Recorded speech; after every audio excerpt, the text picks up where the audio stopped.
How's it going, guys? This is Legendary Nats coming back at you again. Still a little sick. I decided to do a little bit of a post-recording on my audio, so we're just going to continue going on through down into New Londo, and I'm actually here with my wife. We live in separate cities right now. So we're getting to spend a little bit of time with each other. If you can hear her. But we're just going to continue going on through, and you're going to actually see a bunch of deaths. And I've added them to the point where, you know, you don't have to watch the entire run back. But these guys, the Dark Wraiths, down into New Londo, they can be very fun to fight and very frustrating to fight. They kill me a lot. I'm just going to be quite honest with you. And in this video, we don't actually finish New Londo. It's because, one, we don't have a specific ring. And I think I mentioned that in the last episode, but we don't have a specific ring that we actually need to be able to go into the boss room and fight the boss. Because if not, if we actually try to drop into the boss room, we would just die. And I'm just applying the transient curse right there. But as you can see, man, we're just trying to make it through, killing these ghosts, killing Dark Wraiths, and Dark Wraiths killing me, just how it's supposed to be.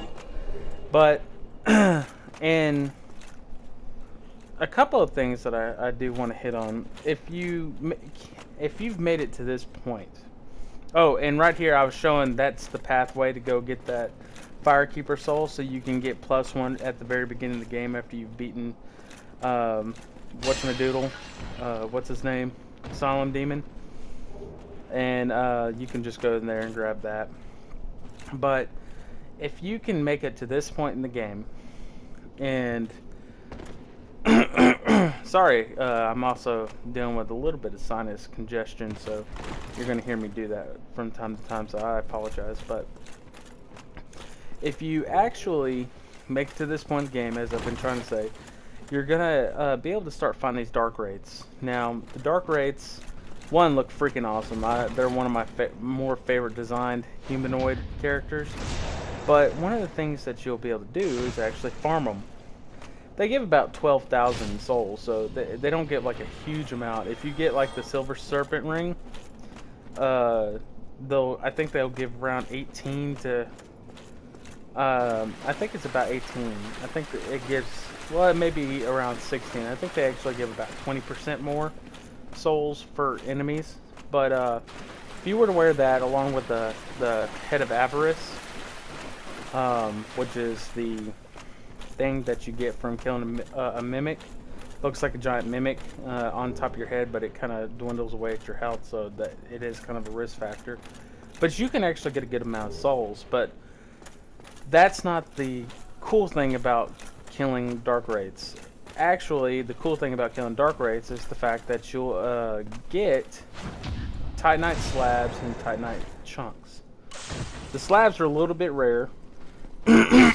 You'll actually notice that in here I do have the gold and silver, or the golden serpent ring, so that I can actually have a increased item discovery. Though I don't have any humanity, it does kind of make it a little bit harder, but I mean, it gives me a flat out 300 point raise, so it does help out. And I'm just showing a little bit more of the area, and that right up there is the boss room. But if you can farm them and get like a ton of chunks and extra slabs, because we had already gotten a Titanite slab, and I think you get like 1 or 2 more later on. But if you can get some now, you can go ahead and max out your a weapon or some armor or something like that.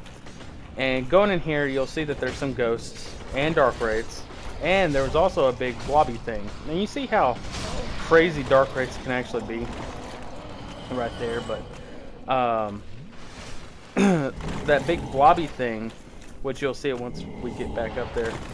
I was trying to set up a parry right there, but those big blobby things, they'll actually shoot out those exploding skulls. Along with shooting out those exploding skulls, they'll also extend this giant spear out of its mouth. They're really creepy looking monsters, but once you kill them, they don't come back.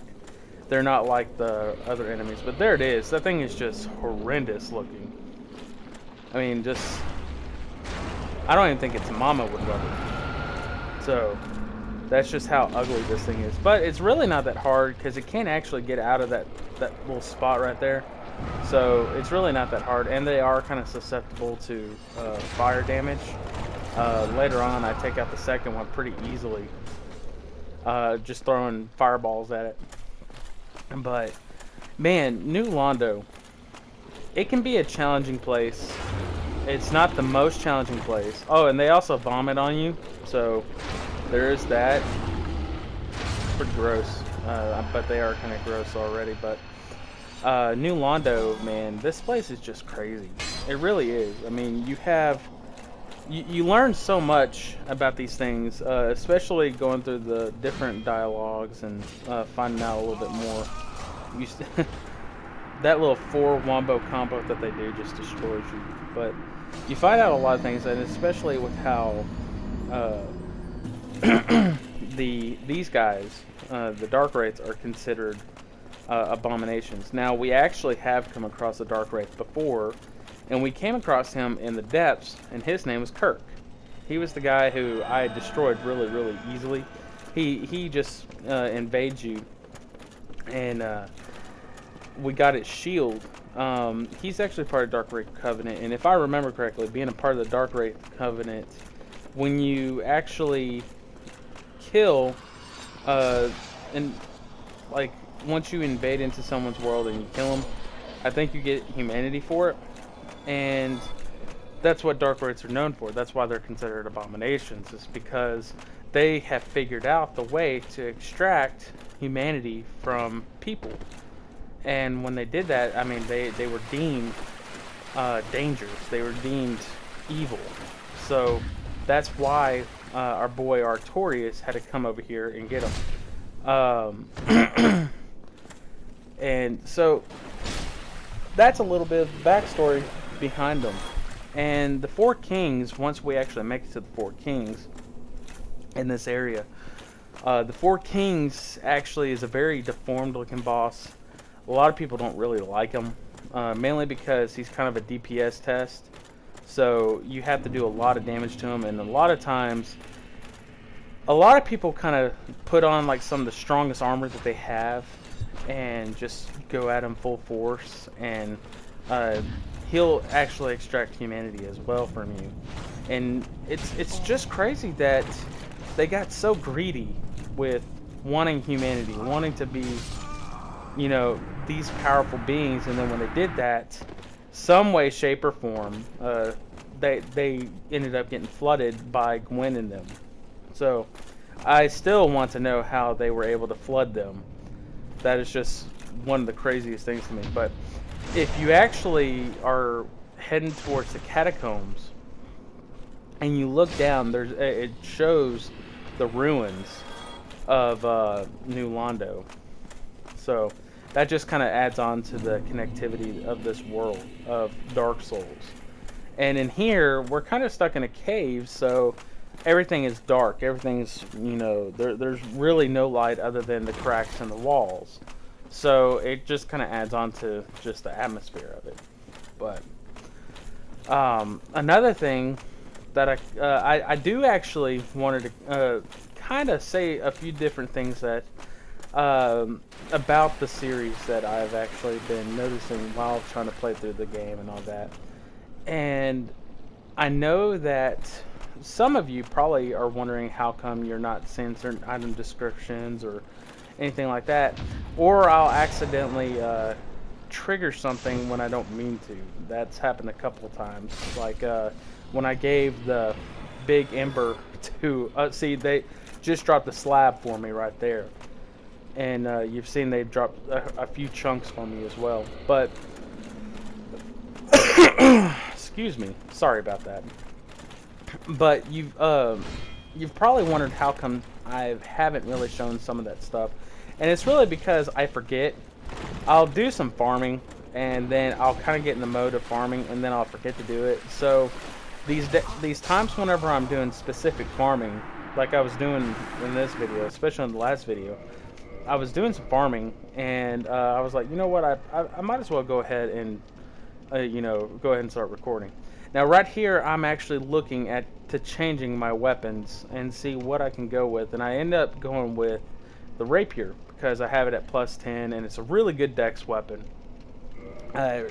Mostly because, one, it's extremely light compared to my claymore, and two, one of the great things is that it has such a high crit damage. You'll notice that whenever I actually hit regularly, it only does about 40 damage, but it hits really fast. So like with the ghost, I was killing them in one shot with the claymore, but killing the ghost here, you're going to see it takes me about 3 or 4 hits to kill them.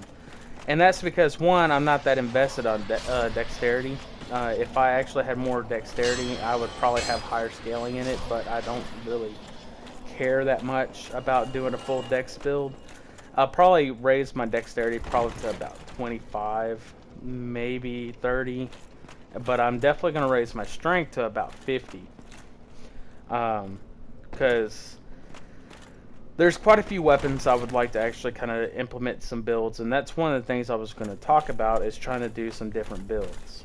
If there is a specific build you would like me to try to do, like a type of magic build or a pyromancy build, then I'm willing to try it. But I want to kind of change it up. I'm going to try and farm these guys off camera and make sure I don't trigger anything, so that I can farm some different armor, some different weapons, and try to make them +10 or more, so that I can keep it kind of interesting, keep it entertaining.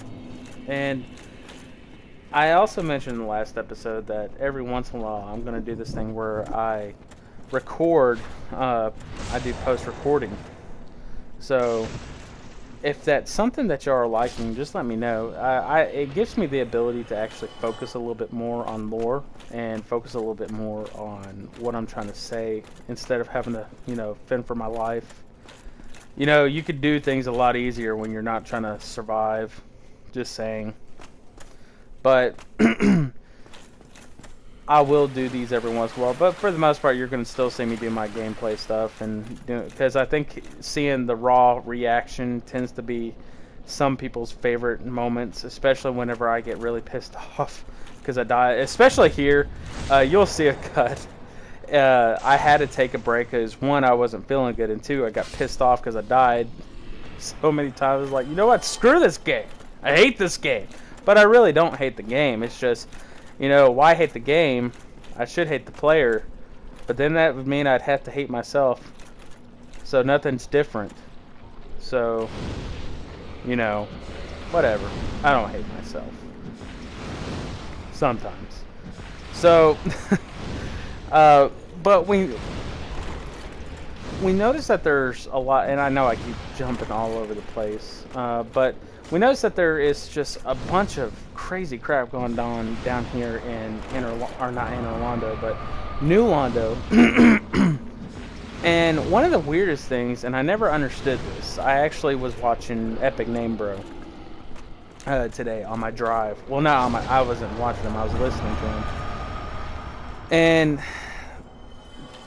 between him, Vadi Vidya, and also Dave Klein, if there is some kind of lore that I miss, I can always trust that I can go to them. And I almost died right there. You see that? There's like not even a sliver. But I can always go to them and actually watch their videos, or with Dave Klein or with Epic Name Bro, I can usually tweet them on Twitter. And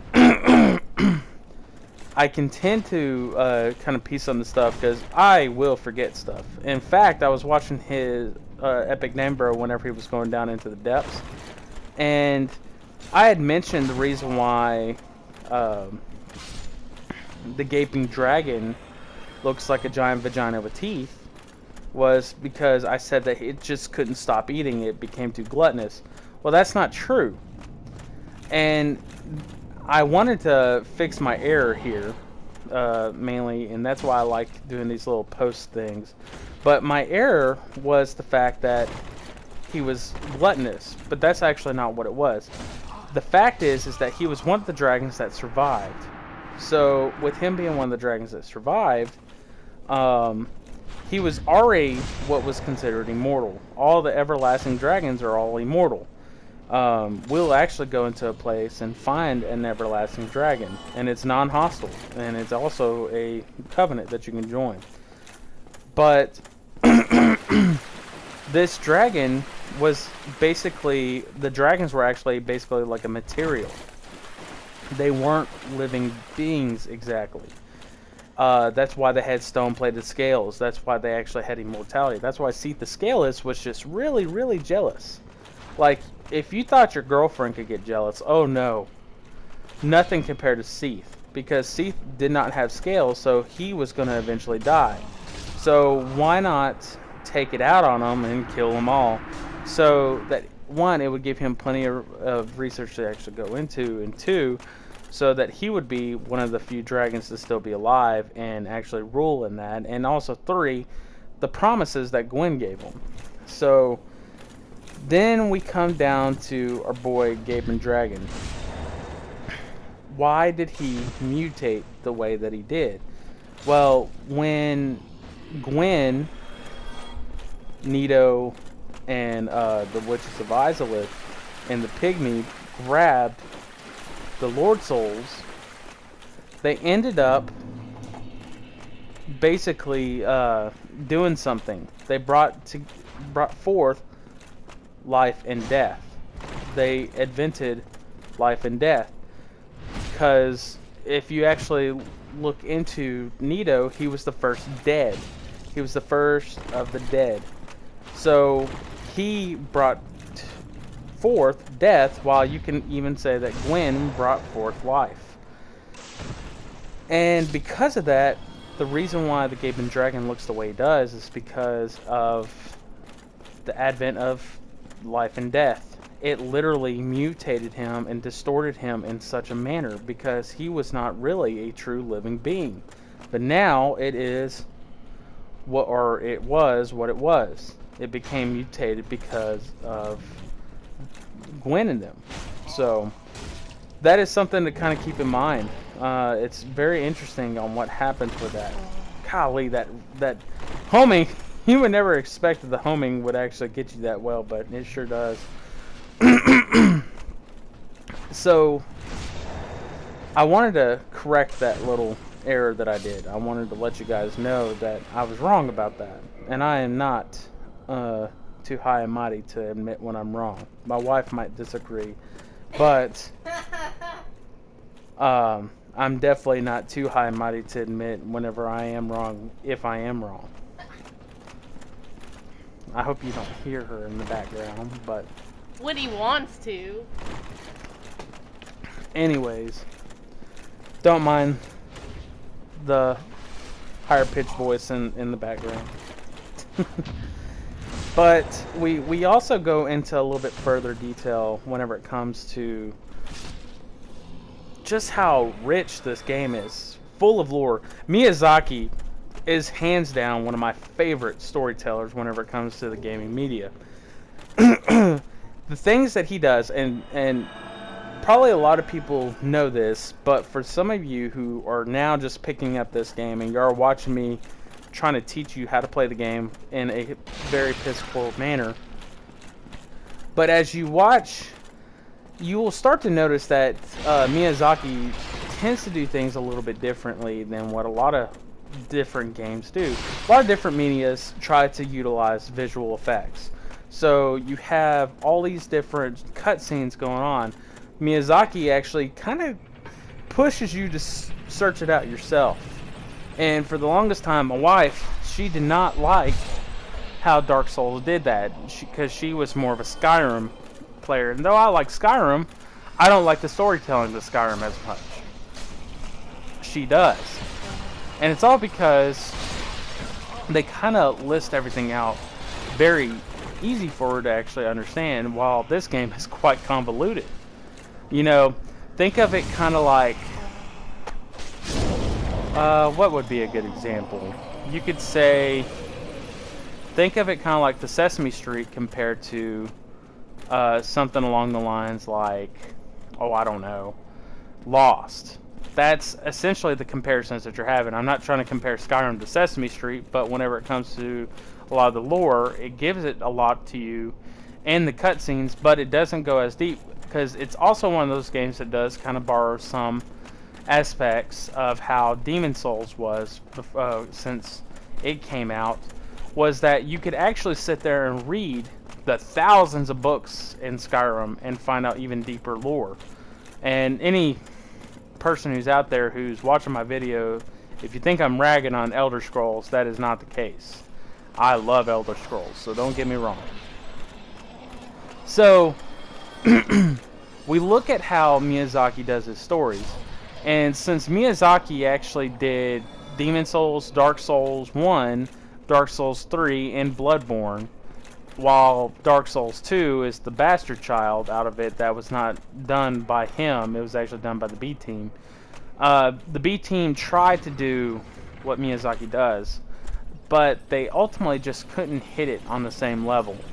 They tried to make some tie-ins to Dark Souls 1, but they kind of failed in it, while Dark Souls 3, you can see how Dark Souls 3 really ties in from Dark Souls 1, even some aspects of Dark Souls 2, and even some aspects from Demon Souls, which Demon Souls is a completely different game all around.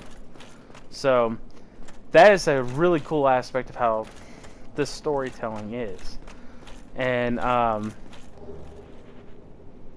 one of the things that I really, really like is, especially with him coming out with a new game called Sekiro, and the whole reason why I decided to start recording videos, that's gonna end up being something that I'm just gonna really eat up, because then it's gonna be focusing on more of a Japanese thing, and I love Japanese history. I love the Japanese culture. My wife and I really want to go to Japan someday, so that's one of our goals in life, is so that we can actually go to Japan and, you know, visit it. But I don't mean to get so sidetracked. I got so sidetracked off the game. But, you know, all I'm doing right now is kind of wandering around, so it's not like I'm going all out. Now, right here is a really good item. I'm checking to make sure it's not a mimic, which it's not. It is the very large ember. Now with this, and I'm about to show you what it actually says, so I'll be quiet for just a second. Alright, so if you want to really read in more depth, you can feel free to actually just pause the video to read it. But that weapon, or not that weapon, that ember will actually make it to where we can now upgrade our weapons to plus 15, fully maxing out its base tree. So, and I say base tree, for example, my claymore is a plus 10, so is this rapier. So if I was to go any further with it, it could be a plus 15. And I forgot all about this guy. He almost killed me. I was kind of pissed off. I was like, how can he just go ahead and start attacking me like that? But we can now start going down the regular path at plus 15. And if you're asking that, it's mainly because every weapon has their own specific path. Well, not really specific. They all have kind of the same path, depending if they already have an augmentation to them. So if I go along that lines with that occult club and actually, you know, level it up, it'll go up an occult path, and I think it maxes out at plus 5. I don't think augmented weapons actually max out any higher than that. I could be wrong. It could be plus 10, but for the most part, I think it's just plus 5. And right here is just going off the last episode where I was killed, so that's why I'm not going in there. But all the weapons have a specific kind of path to go down, and it really goes along your playstyle. So with this particular weapon that I have, I may decide to actually go with the claymore. I may just keep it straight, full-blown plus 15. Then I'll have, like, this particular rapier. I may decide to take that down the magic path. because I'll end up coming across a magic ember so that I can actually augment it along the magic path. And then the same thing with the flame path and so on and so forth. In fact, in the catacombs, right past the catacombs is the Tomb of the Giants. And I didn't actually go in there because I wasn't really trying to. I should probably have, just to make it to this particular blacksmith, but there is another blacksmith that we haven't come across. I'll probably end up coming across him soon, especially whenever I decide to do the Tomb of the Giants episode, where I'm actually going all out in that area. Because there's quite a bit of stuff that I have to still do down there. That's actually where I need to go get the silver covetous ring, so I can.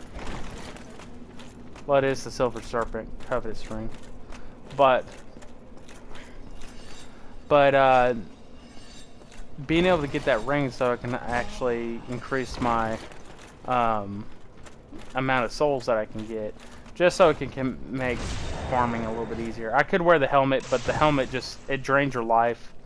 I used to wear it in Dark Souls 3 because there was a specific area that I used to farm in that area, or in that game. I used to farm it so that I could get stronger. Obviously, that tends to be the case. And I wore that along with the silver serpent covetous ring, and whenever I wore it, it really helped out a lot. I was able to get a lot of level ups from that. And I'll go over that, not in this episode and not in the next episode, that Jagged Ghost Sword. It'll probably be the episode after that, because I've already recorded this episode, and obviously, and the next episode is back to live commentary. But yeah, and I just completely forgot all about it. Unless I didn't, I can't remember. I've been kind of on all kinds of drugs right now, just trying to get over my sickness. But almost lost my train of thought. But we're gonna end up basically coming back here and getting the rest of my souls. This episode, I know, is kind of very random with all the stuff that I went over, but one of the things that I was going to say before I go into those last little marks was if you ever notice whenever you parry a human-sized character, so like the Dark Wraiths, when you parry and then you riposta, it looks like you're stabbing them in the crotch right there, and then whenever you're pulling your weapon out of them, it's coming out of their stomach. I've always thought that was just funny. I'm just gonna stab you in the dick, and then I'm gonna pull it right out of your stomach. My humor is weird, I know, but we're gonna end up not beating the boss in this area, and I know I've said that, and it's mainly because I have to go back to Darkroot Garden to get an item from over there. And there's a lot of things I have to do over in the Darkroot Garden, because the Darkroot Garden, I've showed you guys this before, but over there near the Hydra, I have to kill the Hydra, because once I kill the Hydra, I can actually start aiming to go towards the DLC, because there is a specific NPC over there, or not an NPC, but there is a specific wormhole that you have to go over there, and then I also have to go to Duke's Archives to go get the item to activate it. So there is that as well. And if you're wondering how we're going to plan on doing the rest of the series, well, once I do some farming, I will go ahead and let y'all know, after tomorrow's episode, it will be the last episode for a couple of days for Dark Souls. I have some things going on this weekend, and also trying to spend some time with my wife. But we are going to actually continue on with our playthrough of God of War. She and I are going to record some videos, and I'm going to try and upload one video a day. So we're going to probably record about 7 videos so that we can get that done. just so that we can continue on with that, because I know some people really want to continue on watching that. And with this series, we're just going to continue pushing on through. I'm probably going to start doing most of the side content first before I start going towards all the big bosses. I haven't decided yet. I probably will, though. I'm just going to kind of plan it out. I've got to write it out and see how I'm going to do it. But what we're going to end up doing here, I think we end up going back to Firelink Shrine and then going to purchase some spells. And I'm still blown away that I can't find Crestfallen. I really am blown away by that. I just don't understand it. But guys, I'm going to go ahead and let you guys go. I hope that y'all have a great evening. And I'll catch you guys next time. Cheers.